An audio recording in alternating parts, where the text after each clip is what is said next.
আপনার উপদেষ্টা ছিলেন, ক্রীড়া উপদেষ্টা, ওনার একটা প্রভাব ছিল ক্রীড়া ইলেকশনে।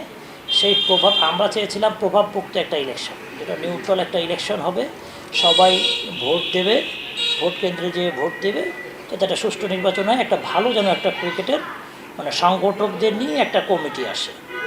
তো আসলে ইলেকশনটা শুরু করার প্রথম থেকেই কিন্তু আমরা দেখলাম যে সেপ্টেম্বরের 4 তারিখে কাউন্সিলর সব ফর্ম ছেড়ে ওনারা জমা দেওয়ার ডেট আমাদেরকে দিলেন 17ই সেপ্টেম্বর।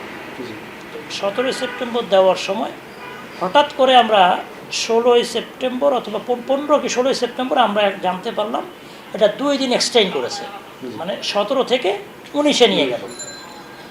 তো 19-এ নিয়ে যাওয়ার পরে ঠিক আছে, 2 দিন কেন এক্সটেন্ড করেছে? 2 দিন ঢাকার বাইরের যারা কাউন্সিলর ফর্ম ফিল আপ করে পাঠাচ্ছে, ওরা ওই 2টা দিনের জন্য রিকভারি করার জন্য, সময়ের জন্য ওইটা 2 দিন বাড়ানো হয়েছে। ভালো কথা, ঠিক আছে, 2 দিন।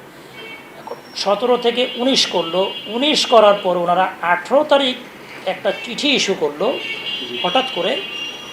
তো আপনার ডিস্ট্রিক্টগুলোতে অ্যাডহক কমিটির বাইরে কাউকে কাউন্সিলরশিপ দেওয়া যাবে না।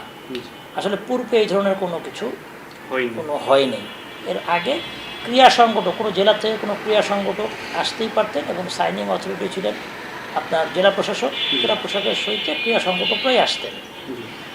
যখন এই চিঠিটা ক্রিকেট বোর্ড থেকে ইস্যু করা হয়েছে, তো তখন অলমোস্ট 60 ডিস্ট্রিক্ট ডিভিশন মিলে 60 কাউন্সিলরশিপ জমা পড়ে গেছে।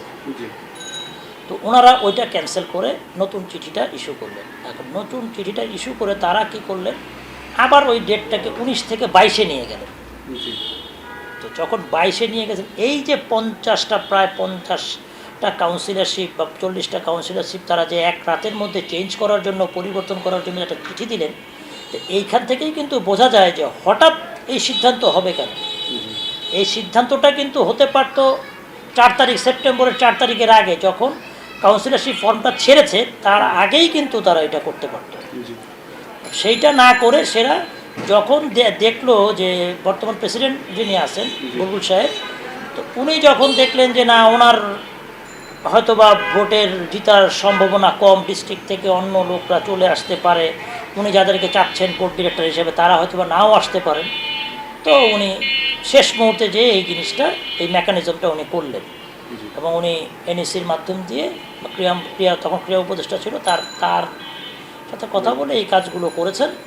এবং ওই জায়গা থেকে আমাদের আর বুঝতে বাকি থাকলো না যে এইখানে ক্রিয়া উপদেষ্টার প্রভাব বিস্তার করছেন এবং তিনি তার পছন্দের লোকজনদেরকেই বোর্ডে আনবেন।